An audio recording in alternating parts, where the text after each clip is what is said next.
INDX Global. In conversation with Arc Daily and Design Boom, powered by Woodvisor.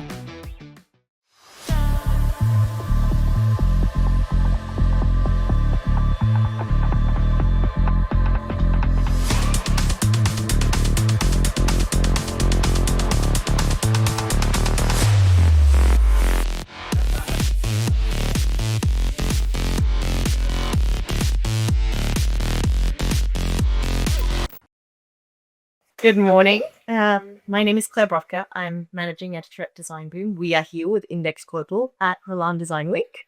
And I am very happy to be hosting the Architecture of Optimism with wonderful guests this morning.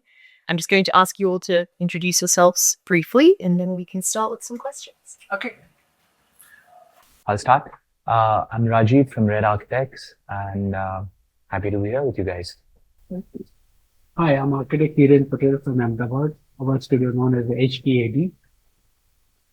Hi, I'm Rudraksh. I represent the studio called 42mm based out of Delhi. Thank you all three of you for being here with me. I know it's early, but we'll have some lovely discussions, I hope. Okay.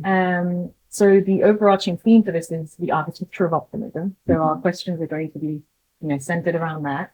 And the one that I wanted to start with is, I guess, in my idea, is optimism a design choice or a moral obligation for a modern architect? You want to go in any particular order? No, you can, whoever wants to speak first, me. Yeah.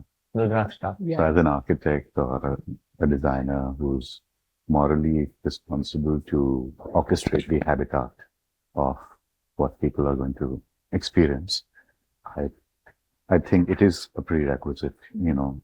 We need to have better clarity of thought. We need to be able to think, not just as identifying the problem and looking at a solution to it, but having a larger perspective to be able to see whatever the intervention is going to be, how it is going to impact. So I think optimism is a prerequisite. You have to be able to dream of perfect reality. Yeah, I will also agree with that. You have to be optimistic morally. Because architecture, designing, either it's architecture, interior, and maybe landscaping, it's all about bringing lots of positivity. And you have to be really optimistic because if somebody will come to you with a problem or their requirement, their demand, or have it done into the positive way. So you have to be always optimistic to create something beautiful. Yeah. I think in general, there's enough stuff that happens in all our lives and in the world in general, which is sort of sometimes demoralizing. Even when you sort of look at the trajectory of a project, it'll go through a cycle where, you kind of have so many external influences ranging from yours. Certain influences to budgets to things that you have a certain vision and somewhere it gets diluted. But I think if you internally remain positive about what you're sort of trying to achieve, it trickles through the project, and then eventually I think you're directed to so that when the spaces are completed and the people like the stakeholders who are going to come and inhabit the space or experience it in different ways, it kind of rubs off. So I think it's essential that you keep a positive outlook. For sure. Yeah. So it's probably a mix, right, of design choice and moral obligation. I feel like in all three of your answers, the moral obligation comes first, and then the design is kind of a result of that. You almost owe it to yourself more than anything else to maintain that positive outlook, just for you to stay invested. And also, I think there is another perspective you can look at, because design per se, whether it's a pen stand or whether it's a shipping vessel, they're both objects. And the process of conceiving something and then translating what you've conceived and then actually physically building it has its process. So there are the stages that are there. We also need to be optimistic about the end user. Mhm. Because, many a times, you dream of something and it starts getting diluted because of economics, because of the kind of flux that is there in the society. People cannot accept what you are trying to do.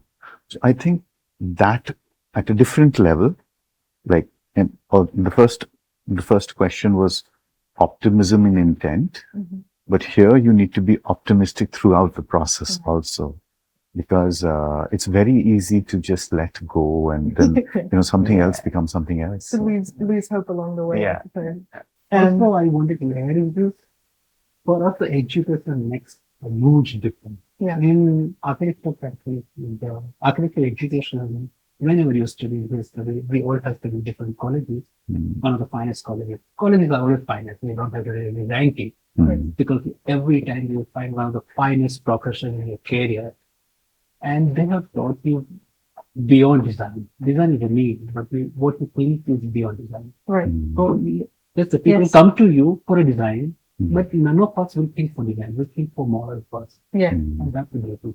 That's the beauty of our professors that taught us honesty, moral, and think beyond design. That's a really beautiful thought, actually, because I think that's, always through, and especially when, we're studying and we're being taught and our minds are still malleable and, influenceable in a way that's, we're young, we're kind of absorbing, right? Like a sponge.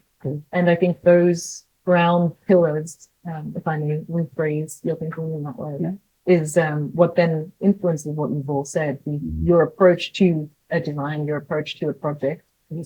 So yes, I think that's a lovely sentiment. What you mentioned about the external factors, and we were discussing this earlier, perfect stuff in it, is actually a topic that I want to discuss later, but let's do it now because you've given us a nice little bridge, which is, I guess, you were mentioning dream, which is very, very fitting for this project, obviously, but how do you protect your, original dream of a project once these external factors start coming in? Do you have a specific way of going about this? Does your team maybe help you with that? Can you walk me through how that happens for you? So I'll take this. Yeah. But I think the brief in the studio is that no matter what happens, right, you don't kind of get dejected by it. You kind of keep thinking of a positive spin on that.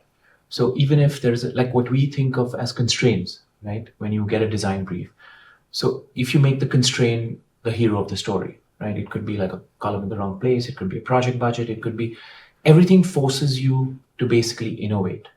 Everything forces you to maintain that sort of end goalpost sort of vision, but recalibrate and innovate to address that sort of new pressure or pull and push which sort of comes into the project.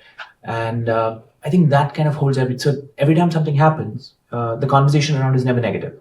It's just like, okay, cool. So, now that we've sort of figured that everything has to be black, hypothetically, how do you bring lightness into it, So that has always sort of worked for us. And we never, like the studio ethos is that whatever happens, there's no negativity in any conversation, even within sort of the internal studio team. Wow, that's probably hard to do. It's very hard. It's very hard. But if I force them to not do it in front of me, and I never sort of bring that energy to the table in any conversation, it somehow trickles through. I don't know what they do behind my back when I'm not watching, but I'm sure. Yeah. I might steal that. Yeah. Yeah. I don't want to engage in it. Yeah. Simple. Which then prevents me, because I think the more we talk about it, the more real it becomes. Yes. The more, if I give it voice, I give it words, those words start inhabiting other people's brains, and they become louder when they're repeated more and more, and then it kind of percolates through. Yeah. So I think you almost need to guard your headspace, because then it controls your approach to this sort of design problem that you're posed with. Protect the dream. Yeah. Dr. Ken. So, irrespective how big or how old your practice is, you'll always have a couple of type of projects, not in terms of scale or functional typology, but in terms of intensity, in terms of what the project means to you as a design director. And all of us will be doing projects which are going to be like an assimilation of the kind of work that we've already done before. So you could have a particular language, you could have a set of philosophies, and you'll assimilate them and you'll be able to come up with something which is already tested. Because some facet of the approach of that design has been tested somewhere in one of those projects. So these are these projects which are your core projects, which are how you are recognized as a practice, because whether it is the look or whether it is the way they come together, that's what you've been doing, and that's what you've been excelling, and that's what you're good at, and that's why people are coming to you. But then there is another set of projects, which is your own internal aspiration, where you want to push the edge, you want to, do something which is mad, crazy, whatever. Yeah, the dreamy side. Right. So if I talk about the first set of projects, I think after so much experience and after doing so many projects, I have realized that the approach after you've conceived the project is to do an internal test fit. Understand, take it through the budgets, take it through the site restraint, take it through the client's nuances internally before you float it into construction, before you float it into where other people start experiencing the project and start building it, so that your package becomes extremely robust to the nuances that can be there. And you already know the nuances because you've already experienced it in some of the projects. That is something that we as a studio are really working on. So we conceive it, we make our packages, we want to have extremely detailed budgets. We want the clients to, really sign them off. We want fantastically mapped, site conditions, so that in retrofit projects, we don't need any surprises. We don't want to have, clients changing their minds. So you need to educate them and then re-educate them so that they are firm and convinced and sure of what they are getting. But when we talk about the other project, your dream project, it's a baby. You have to see it through. Yeah. And that's what Rajiv is saying. You have to see it through. You conceive it, you float it. There's going to be this, and you have to be there all the time. Yeah. But I think what happens is that you, the other way to keep positivity in the studio and belief that, this, I'm going to see this through, is I tell the studio, like, your idea is never wasted. Yeah. Right? The beauty of being a part of a larger practice is that maybe this idea was not meant to be for this space, for this project, for this client. But there's another person who's waiting to really absorb that same idea, where maybe the timing is right. Maybe, maybe you remastered the way you pitched it. You couldn't, like I always say that if I could not convince a client of an idea, it's because I failed, right? I was not able to put a lens on it or focus on some aspects of it, which that person could find appealing, because I have to be able to see the world from his perspective or her perspective.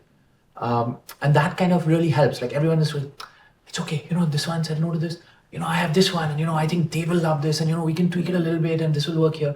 So like that, like you build that energy that don't worry, your effort is not getting wasted, because you get dejected, right? These are kids who are putting a lot of blood, sweat, passion, time, man-hours, into really sort of, creating this little thing so that you can present it in a way which the client will understand. So it's nice. It kind of then prevents them from feeling sad. So and I think that's the optimism that we're talking about in general, right? Yeah. It's like, on an individual level, as you said, sticking to your guts and kind of like seeing ideas through, even if they're not for that specific project. Yeah. Maybe. So for me, I completely agree, no negativity. So we have a slogan in offices, no tears in the eyes. Make sure there are no tears. And we practice silence while working. So absolutely, like a studio with 100 people is absolutely silent, pin drop silence. And if your people are walking, even they won't even look at you. I mean, we say, guys, let's learn from Japanese and let's be who's stopping you to become a good human being, good designers, because it's a very serious work we are doing. Yeah. So over the time, when let's say I got graduate, we have always learned that you create an entire working drawing set of the building, submit, and boom, you make it. Now it's completely opposite for me. I wait for the mistake to happen because that gives me something new to develop it. Yeah. So we think it's architecture is no more like making design, closet, working drawings. No. It's art. And you work on canvas. An artist cannot think one day. It takes time. Sometimes you pause. So I tell everybody in office, guys, we are not on operation theater. We have 4 years. Never disagree with the client. That's the biggest mistake you are doing. Always say yes, sir, yes, sir. I mean, we say no, never use the word sir, because then they will take over on you. Yes. So have your own dignity. Keep your agency. But always say yes. Even you disagree. We have time. We have 4 years to work upon it. For example, most of the, I'm from the Gujarat, and they say our city is known for lots of dust happening, and you are always giving big class, and the housewife will come and say, I mean, you don't understand. So we say why. So the idea is that you want to connect from inside to outside. That's why you want a big class. Yeah. Now they keeps coming about saying that class are difficult to clean up. We say yes, it's very difficult. Just keep agree, but don't give up. Don't make the window small. And slowly they fall in love with the. They say, wow, it was very beautiful because now we can connect from even my kitchen. I can see the beautiful garden, and they simply forgot. So just take it easy. Keep working for the master stroke. So for me now, because you now work with a lot many people. Now the biggest problem is every year you start with a zero, because the newcomer in your office will start the way you started some 20 years before. Right. So poor boy. Yeah. Now you are at this orbit and it's this orbit. How you match it? Sometimes you don't have energy to come to that level. So it's absolutely like a mental gym. You have to really calm down yourself, come to that level to breaking up. So still you are at this orbit and he's coming here, still is not the way you are thinking. So whatever he does the mistake exercise in not terms of the breakage of the building or something, in psychological, in terms of creating spaces or something, you are still looking, as you say, you are still looking from within, but the client and the design team, they are happy.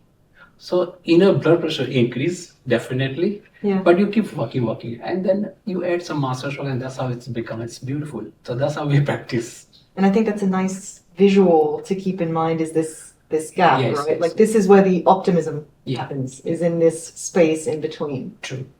So I think that's lovely. Yeah. Thank you. That was really lovely to hear from all of you.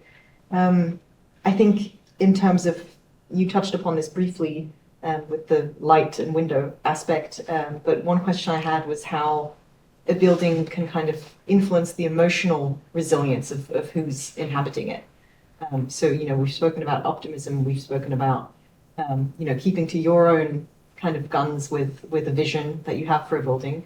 But once it's done, whoever lives in it, how does the building influence the emotional strength of who lives there? And how maybe have you applied that in, you can name, case studies if you can think of one of your own practices, or just a more. I just wanted to understand precisely. Yeah, of course. And it, it doesn't have to be residential. You don't give up kind of concept. Exactly. Yeah. It can be, it can be office buildings, it can be whichever type of building comes to your mind.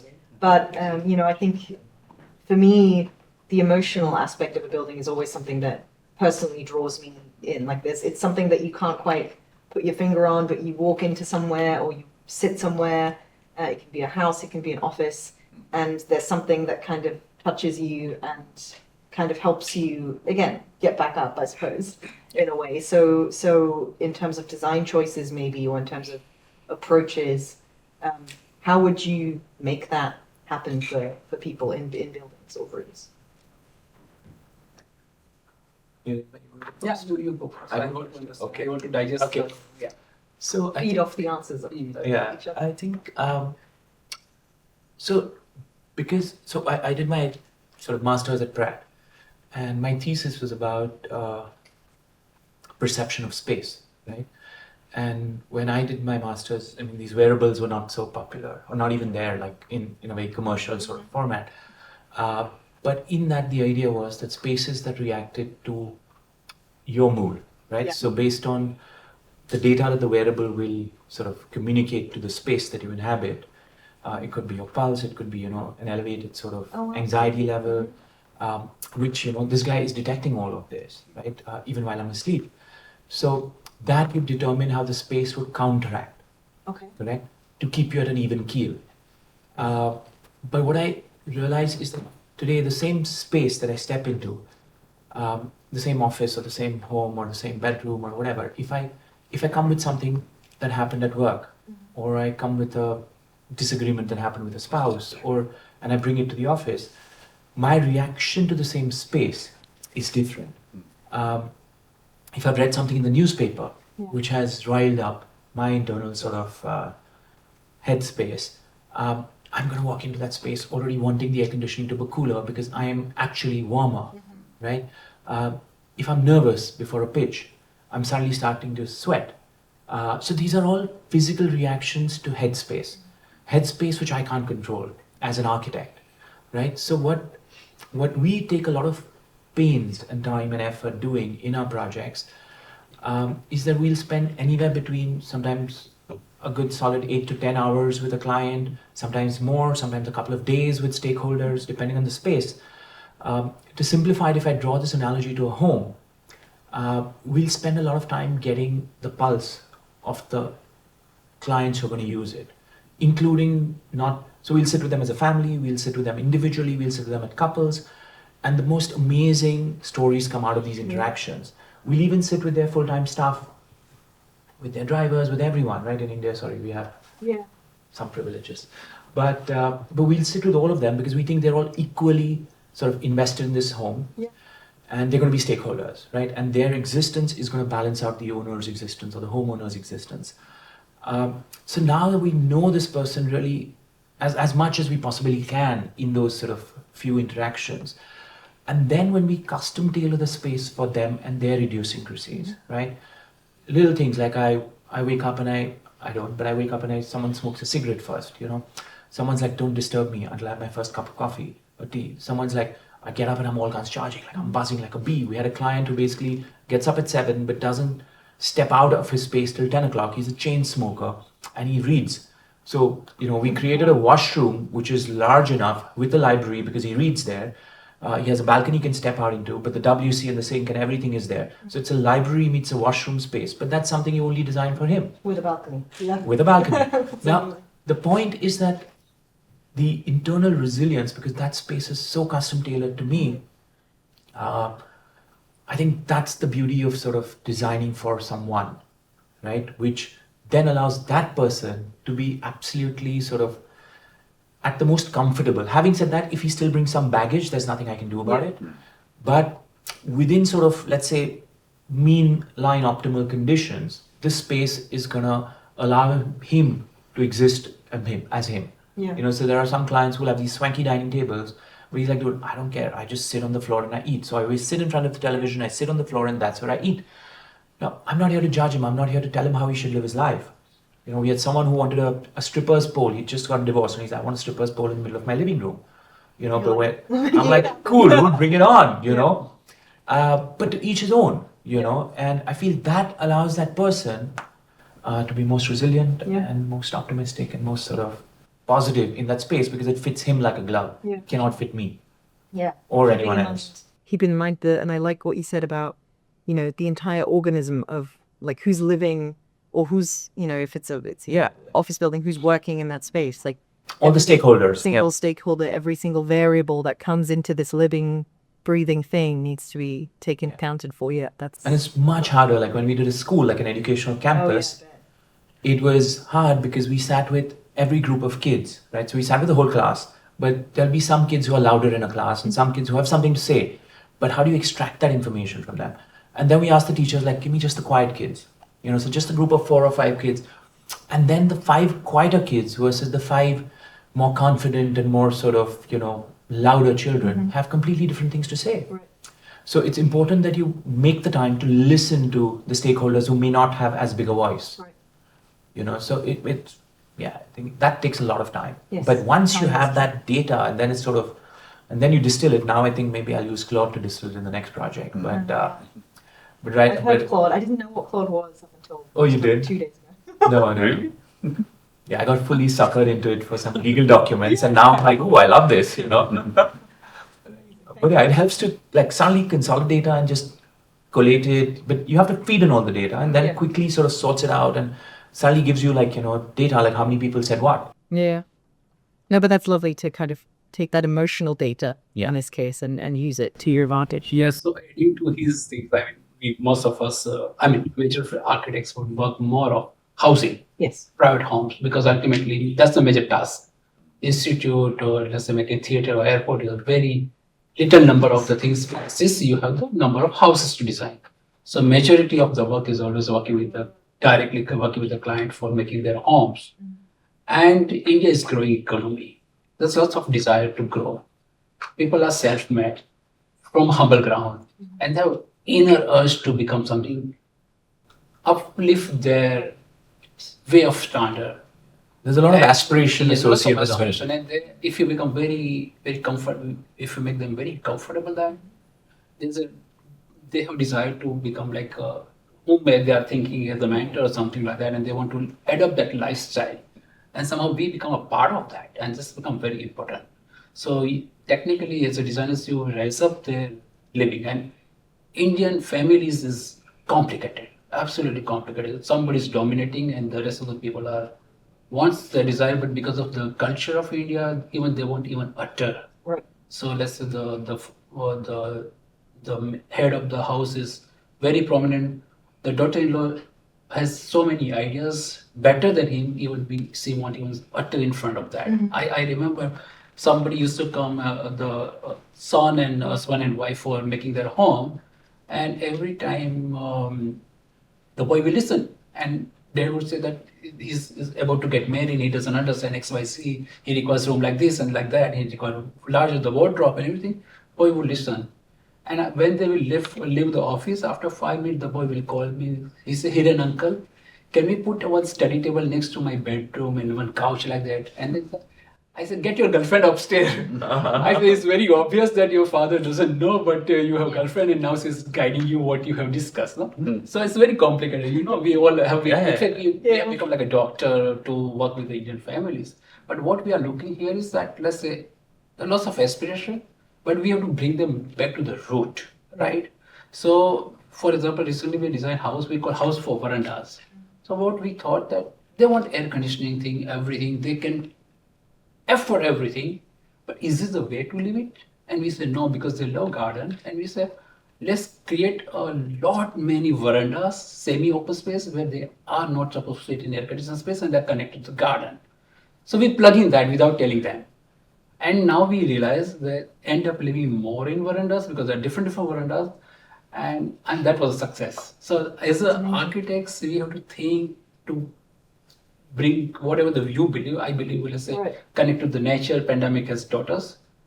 Subconsciously, with a hidden agenda for betterment for them, one should work it. Nothing wrong with that. Anticipate needs that they might not even know.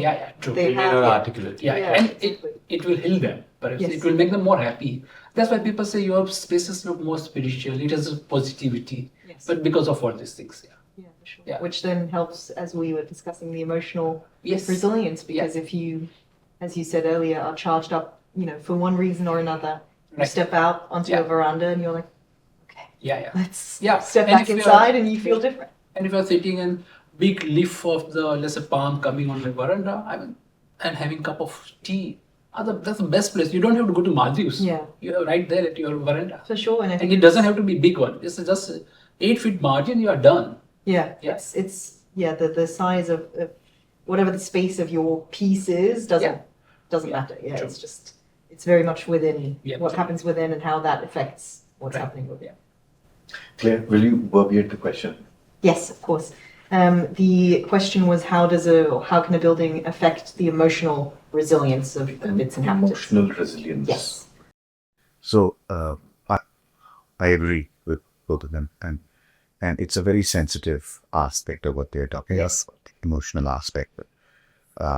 So I probably talk about a slightly larger aspect.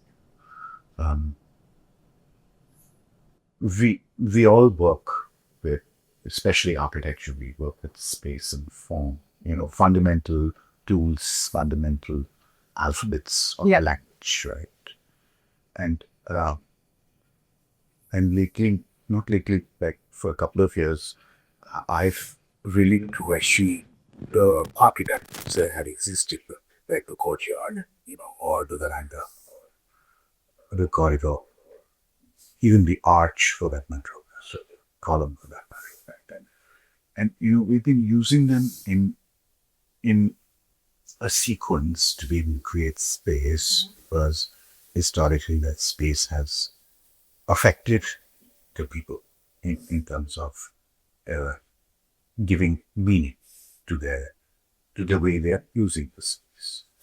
So what I've realized is that aspect we started taking extremely like in a very taking for granted way. It is. And then started looking back to what is the language of architecture. It's very simple. And I was explaining this to my studio the other day, that when you write LOVE, the meaning of that word is not going to be the same for somebody who cannot read English. Right? But if you just take a form and you slice it diagonally and move it like that, irrespective of whether you know English or Hindi or whatever, you will be able to see that form and understand shift. Yeah. Right. Architecture and space is so fundamental. And we need to start thinking about spatially how spaces can start giving meaning and thus evoke emotion. Right. And obviously what Rajiv is saying is extremely, extremely important, because you need to understand emotionally your client and be able to orchestrate the right solution for them. Sometimes give them what they want, and sometimes propose to them something that will uplift their life. Right. But we also start to understand that we do not need to use space. We do not need to use architectural elements in the same format that they existed. Right. And why I'm saying this is a very interesting thing, that we'll take these elements, we understand the context, we have a nice view, I want all the rooms facing the view. It's the most obvious thing to do.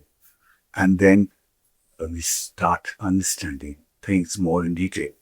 And you see that it's a nice view, and we need these rooms to face. And we don't need these rooms not to face. So I've designed a study for Sabir. And he needed the study for introspection.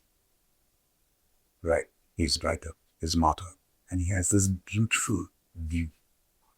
And the room is designed in a way that when he's sitting on one side of the desk, he looks into his courtyard. And when he's sitting on the other side of the desk, he looks out into the 2.5 acres green. Right. And makes so much difference. It's just What's that flexibility? Yeah, for sure. Yeah. It's such a simple thing to do. And we wouldn't have thought of it if he told me very clearly, no, I don't want to see so much. I just want to see that one tree in the courtyard because of. Right. So I think it's going to make a lot of difference if we start looking at the fundamental architectural elements. No, very similar to your own studio.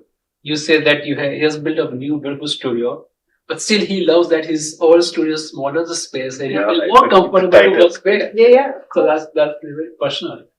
Yeah. It's, It's also the human scale. yes. It's like what you can't be in a large auditorium as a cabin and sit single. Yeah, it does something, I think, in terms of, your relationship, like your physical relationship with the volume size that of you- the scale of what you're inhabiting.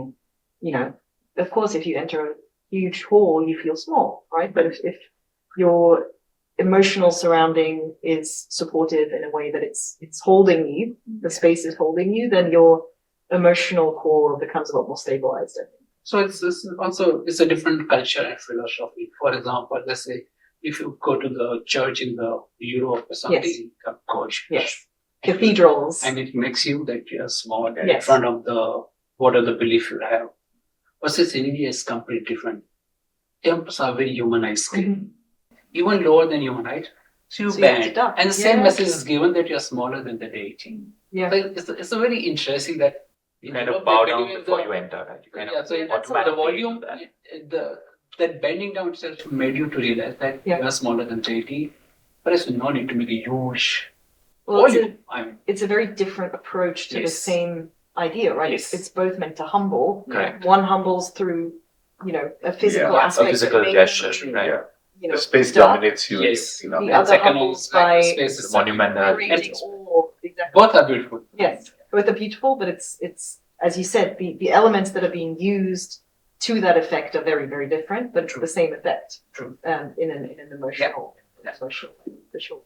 Oh, I love how we're becoming very philosophical. Right. This is very nice. I have two more questions. So one is kind of, connected to this idea of emotional resilience, but we're taking it from a small scale to larger scale because, we were talking about India being a growing economy and obviously, especially on a city scale, I think there's nowhere as explosive, dare I say. So I guess in terms of design and architecture, healing, in urban contexts, especially healing trauma, healing, wounds that maybe have been inflicted on an urban context. I would love to hear your thoughts on how that can happen. So the cities are growing and spaces are getting smaller and smaller because of the economy. The price of the land and everything goes high.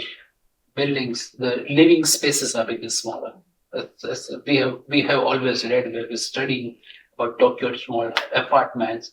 Now it is only happening in Mumbai, and now it is also coming to the smaller city like Ahmedabad, where I am from. That means, now the selling apartment are on the excessives. They say, in excessive, this much budget is there. That means this architect reduce, and we say now we can't even fit the door into the bathroom, and they say let's make a sliding door, but we cannot have more. It's become like maths on the economics, right? Now, as a designer, what you do, and it's a huge psychological problem. Actually, if it's being, I think that your space and entire next 20 years you are living, where drawing is drawing room, dining is dining, reading room is reading room. It's like so much cluster for me to even think it over, right? Mm-hmm. So what you do that? So we become very, very conscious because luckily for us, we work in real estate as well as the private homes. We want to bring all the knowledge of private homes where they ask for a number of drawers and number of things in the wardrobes. Where their water space, 2 water space become my entire apartment where 5 people are going to live in. Mm-hmm. Now clients are saying for us, we can't say that I can do better here. No. In fact, we say if you do for smaller people who are struggling, who has shifted to the cities, they will give you blessings. So working for 200 apartment project, you've put more wisdom, what you've learned from the so-called huge houses, get you more blessings, right? So we realize that every small inch in the apartment become very important. Yeah. So instead of making, let's say, 5 feet wide passage from living to the bedroom, we make sure that they become 7 feet, and we add one TV and study table there, and then there are 2 living space. physically, that you're formal and the passage become your family space, even is 7 feet. You can create beautiful, you have TV, you have study table, and the elderly people can live there, then the housewife can sit here. It's like you require a breathing space. Right. And then you design in such a way that common facility of your apartment complex become your extension of house. So we started creating a lots of library spaces and the lower spaces, apartment sports, yoga and everything. Even music, garage band, Right. we give that. Because I remember when my father was, I wanted to learn guitar. इससे पहले हिंदी में बोलते हैं कि first you learn, Yeah. and then I will give you the guitar. Right. Now it's say you give guitar, then I will learn. Yes. So I mean it's very difficult, right? So Indian families you are like have the that. space, First, yeah. first you learn, then we'll give you something, right? So we started giving even garage band, even you have drum set and everything. One kid will become musician, you are done. Yeah. And now you can afford, because I have 500 apartment, you can make one of the finest Yeah. garage band over there, right? Social kitchen. So we started doing, we realized that how you extend your home to the apartment complex, and now how you extend that entire home to the entire city. Yeah. That's where healing will happen. That's what we see in Europe. That you want to read a book, you go in garden, Yeah. on bicycle, sit and read. That culture is still not much there in India, because we are still little weak in common development Right. in terms of hygiene point of view. Houses are beautiful, but public spaces are still not that. Getting We are there. growing. Yeah. Eventually, in a couple of years, it will come. I mean, we see Mumbai is fantastically developing. Now, if I drive, I see the skyline, I feel so happy. That's my city kind of thing. Right. So, learning from Singapore, learning from Udaipur, that city become a beautiful An common extension. spaces of the Yeah. things become my city is my home. That's a belief we started doing. And if that happens, healing will come, because eventually you afford the small thing, but you don't really belong to that. You belong to entire city. Entire Right. city belongs to you. You go to the library and you're one of the finest library, and you read the book. So that's where the healing will help. Right. You have to really work as a designers to much more on public space, public domain. Whether you earn out of that or not, but there's now a social moral to do a little bit, whatever the help you can do. Maybe work on a little garden or something like that. Right. No, I think totally. I think cities are, I think at least from the Indian context, I think cities are choking, Yes. right? They're choking with the sheer volume of people in it, with the burdens on public infrastructure. And Bombay is a great example where I always joke about it, that we feel we're always under construction. So I feel you walk out of a site which you're in, and you walk into a city which is also a site. Right.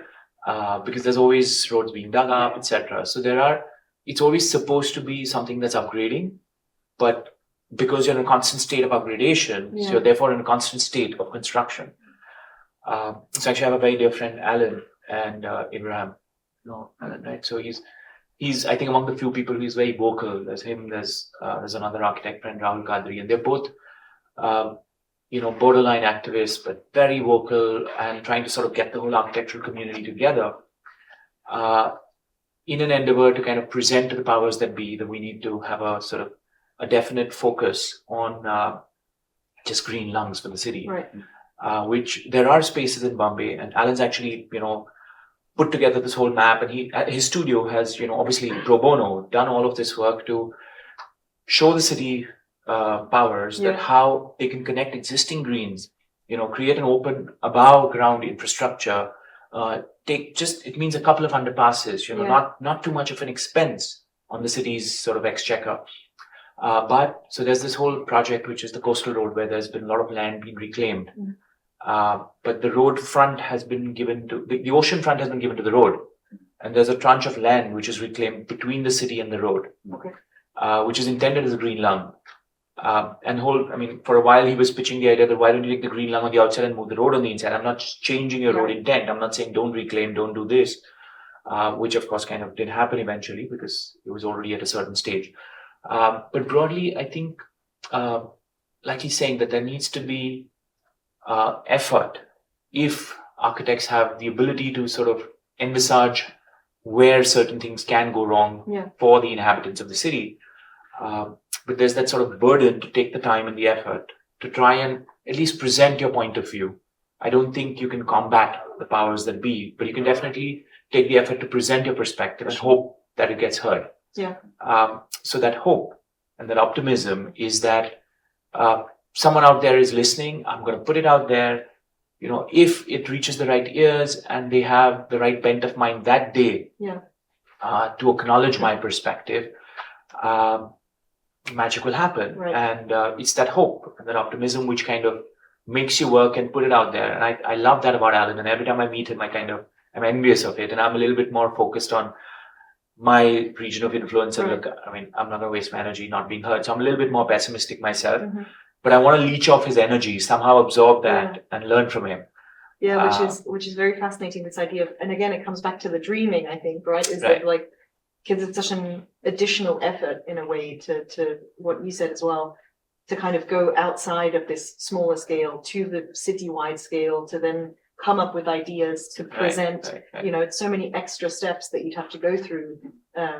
But I think to what you're saying is if someone hears you, the effect that has and the payoff and the return Is monumental. Yeah. Not just for you, but also for For so many people. Yeah, for sure. Who would not even know that you were the dreamer behind it. Exactly. But still the impact is there. And just the fact that you know that I played a small role in making this happen just gives you that sort of, you look in the mirror and you feel a little bit like, yeah, buddy, I can do this. Which I think is an interesting idea to me, and we'll go off on a little tangent, but in terms of, architects especially, I think it's always when we talked about this earlier, this idea of you're known for a certain style, your studio might be known for, certain things.